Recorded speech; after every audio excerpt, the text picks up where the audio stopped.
कैसे हैं दोस्तों, मैं हूं नवाज़ खान और आप देख रहे हैं मेरा यूट्यूब चैनल सामिर खान व्लॉग। दोस्तों, जैसा कि मैंने पिछले व्लॉग में आपको बताया था कि नेपोलियन बोनापार्ट से टीपू सुल्तान ने मदद मांगने के लिए अपना सफ़ीर उसके पास भेजा था और बदले में नेपोलियन ने भी टीपू सुल्तान को एक खत भेजा था जो अंग्रेज़ी जासूसों ने पकड़ लिया था।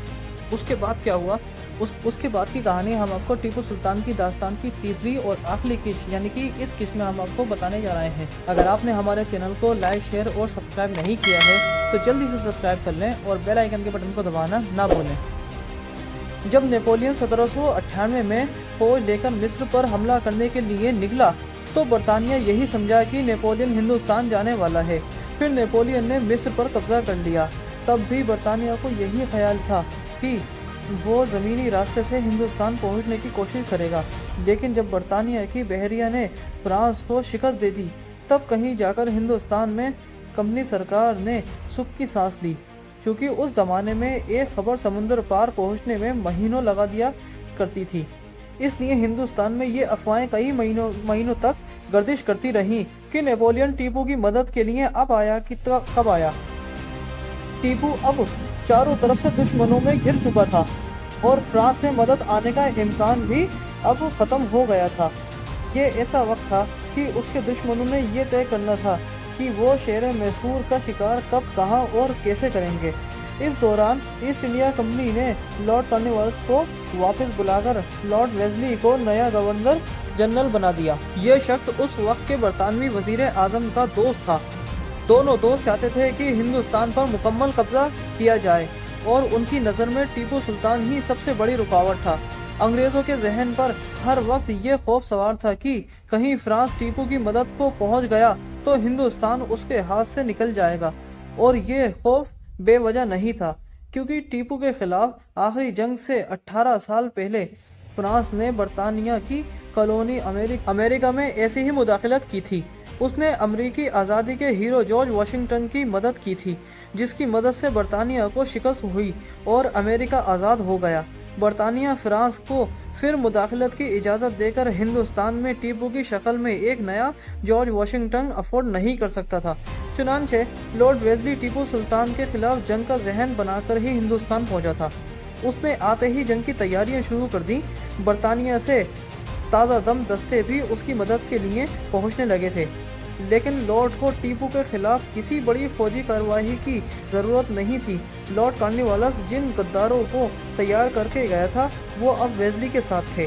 लॉर्ड वेल्लेस्ली ने टीपू के गद्दारों से तय कर लिया था कि वो कहीं भी मैसूर की फौज को अंग्रेज़ों का मुकाबला नहीं करने देंगे। मैसूर के ज़्यादातर कमांडरों ने लॉर्ड को यकीन दिला दिया था कि जैसे ही हमला शुरू होगा वो हथियार डाल देंगे, इसलिए जंग का नतीजा पहले से ही फिक्स था। चुनांचे फतेह का पूरा भरोसा करके लॉर्ड वेल्लेस्ली अपने इत्तेहादियों के साथ मैदान जंग में कूद पड़ा। सुलह का मुआहदा तोड़ने के लिए उसने ये ऐलान किया कि टीपू फ्रांसीसियों के साथ मिलकर कंपनी सरकार के खिलाफ साजिशें कर रहा है, इसलिए जंग जरूरी है। फरवरी 1799 में अंग्रेजी फौज और उसके इत्तेहादी चारों तरफ से मैसूर पर हमलावर हो गए। टीपू ने हमलावर अंग्रेजों के लिए लश्कर रवाना किए, लेकिन कमांडरों ने दुश्मन पर हमले का हर मौका ज़ाया कर दिया।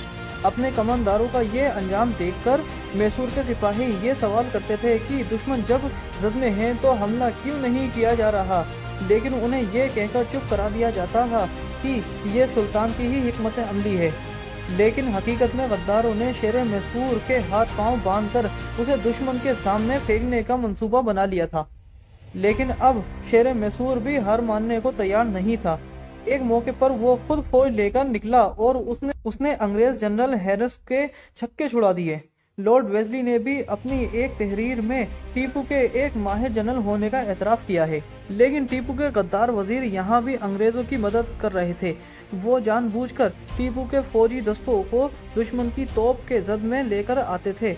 इस तरह टीपू को बहुत नुकसान उठाना पड़ता था और फिर पीछे हटकर श्रीरंगपट्टनम में दिफाई पोजीशन लेनी पड़ती थी। अप्रैल 1799 में यानी हमला शुरू होने के 2 माह बाद ही अंग्रेज़ों ने श्रीरंगपट्टनम का मुहासरा कर लिया था। ऐसे में गद्दारों ने दुश्मन को बता दिया था कि शहर की हिफाजती दीवार का कौन सा हिस्सा कमज़ोर है। अंग्रेजों ने इस दीवार को निशाना बनाया और वहां एक बड़ा सुराग बन गया। 3 मई 1799 की रात सुल्तान के वजीर मीर सादिक ने किले से बाहर आकर अंग्रेजों से खुफिया मीटिंग की। ते ये पाया कि अगले रोज दोपहर तक अंग्रेजों उस शिगाफ पर धावा बोल देंगे, जबकि मीर सादिक वहां मौजूद फौज को पहले ही हटा चुका होगा। मीर सादिक वापस चला गया और फिर 4 मई का सूरज निकला। नजूमियों ने सुल्तान से कहा कि आज का दिन आपके लिए इंतहाई मनहूस है, आप फौज के साथ रहें और खैरात करें। लेकिन जब दोपहर को सुल्तान खाना खाने बैठा तो उसे पता चला कि उसके तोप खाने का कमांडर सैयद गफ्फार शहीद हो गया है। ये सुनते ही टीपू फौज की पोजीशन का जायजा लेने के लिए किले से बाहर निकल आया। सुल्तान किले से बाहर निकला तो गद्दारों ने किले के दरवाजे अंदर से बंद कर दिए ताकि टीपू फिर वापस किले में आ ना सके। कहा जाता है कि सैयद गफ्फार की शहादत भी एक साजिश के तहत हुई थी ताकि सुल्तान जोश में किले से बाहर निकले। यूँ ये सारी कार्यवाही एक बहुत बड़ा ड्रामा थी। बहरहाल वजह अब कुछ भी हो, सुल्तान अब किले से बाहर आ चुका था। दूसरी तरफ मीर सादिक और पूर्णिया ने फौज को तनख्वाह देने के बहाने शिगाफ से हटा दिया था और अब मैदान खाली था। अब अंग्रेज फौज इसी शिगाफ से अंदर दाखिल होने लगी थी। सुल्तान ने किले में दाखिल होने की कोशिश की ताकि अपनी फौज को दोबारा जमा कर सके, लेकिन किले के मुहाफिजों ने मालिक ही को अंदर आने से रोक दिया। इस बार अंग्रेजों से सुल्तान ने आखिरी बार 2-2 हाथ करने का फैसला कर लिया। सुल्तान के पास मुट्ठी भर सिपाही थे। उसने एक खिदमतगार से बंदूक लेकर अंग्रेजों पर फायरिंग शुरू कर दी। सुल्तान के मुट्ठी भर सिपाही भी जान तोड़कर लड़े, लेकिन जल्द ही ये आखिरी वफादार एक एक करके गिरने लगे। खुद सुल्तान को गोलियां लगी और वो जख्मी हो गया। एक मुलाजिम ने कहा, हुजूर आप अंग्रेजों को बता दें कि आप कौन हैं, वो आपका एहतराम करेंगे। लेकिन टीपू सुल्तान ने वो अल्फाज कहे जो तारीख में अमर हो गए।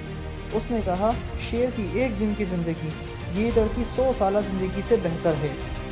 शेर मैसूर तब तक लड़ता रहा जब तक वो बेबस होकर गिर नहीं गया।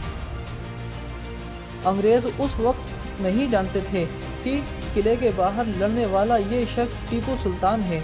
सुल्तान जब गिरा तो एक लालची अंग्रेज उसकी कमर से बंधी हीरे की पेटी खोलने लगा, लेकिन सुल्तान अभी जिंदा था।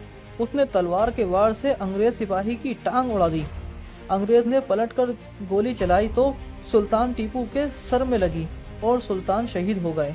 लेकिन तब तक किले में ये खबर फैल चुकी थी कि मीर सादिक और पूर्णिया ने धोखे से फौज को शिगाफ से हटाया था। इस खबर के फैलते ही सिपाही चौकन्ने हो गए और गोली मारकर मीर सादिक को हलाक कर दिया। लेकिन तब तक बहुत देर हो चुकी थी। अंग्रेजी फौज शहर पर काबिज हो गई थी और मैसूर के सुल्तान की लाश किले के दरवाजे पर पड़ी थी। टीपू सुल्तान को अंग्रेजों ने पूरे एजाज के साथ श्रीरंगपट्टनम में ही दफन किया। शहादत के वक्त टीपू सुल्तान की उम्र 49 वर्ष की थी, इसलिए उसे 49 तोपों की सलामी भी दी गई थी। टीपू सुल्तान की शहादत के 59 बरस बाद पूरे हिंदुस्तान पर बरतानवी परचम लहरा रहा था। यूँ उस अंग्रेज अफसर की बात सच हो गई थी जिसने टीपू सुल्तान की लाश देखकर कहा था, अब हिंदुस्तान हमारा है। अंग्रेजों ने टीपू के खानदान को कलकत्ता भेज दिया था। टीपू की औलादें इसी शहर में 200 साल तक मेहनत मजदूरी करती रहीं। 2009 में भारतीय हुकूमत ने उनका शाही स्टेटस बहाल करने के लिए उन्हें टीपू की जायदाद लौटाई जाए ऐसा फैसला किया था। आज टीपू सुल्तान के मज़ार पर हिंदू मुस्लिम सभी हाजिरी देते हैं। श्रीरंगपट्टनम भारतीय सूबे कर्नाटक में मौजूद है और टीपू सुल्तान का यौम पैदाइश सरकारी सतह पर मनाया जाता है। लेकिन भारत की बहुत सी ऐसी मुखालिफ तंजीमें हैं और पार्टियां हैं पॉलिटिकल जो टीपू सुल्तान की सरकारी सतह पर यौम पैदाइश मनाने पर बहुत मुदाखलत करती हैं और मुखालफत भी करती हैं। बहरहाल कोई कुछ भी कहे, लेकिन टीपू सुल्तान हिंदुस्तान का एक ऐसा योद्धा, एक ऐसा जाबाज सिपाही था जो मरते मरते अंग्रेज़ों की गुलामी को लात मारकर गया। दोस्तों, अगर आपने टीपू सुल्तान की दास्तान शुरू से नहीं देखी है तो जल्दी से शुरू यानी कि किस्त नंबर 1 से हमारी ये सीरीज़ देख सकते हैं। तब तक के लिए मुझे दीजिए इजाज़त। आपका दोस्त नवाज़ खान।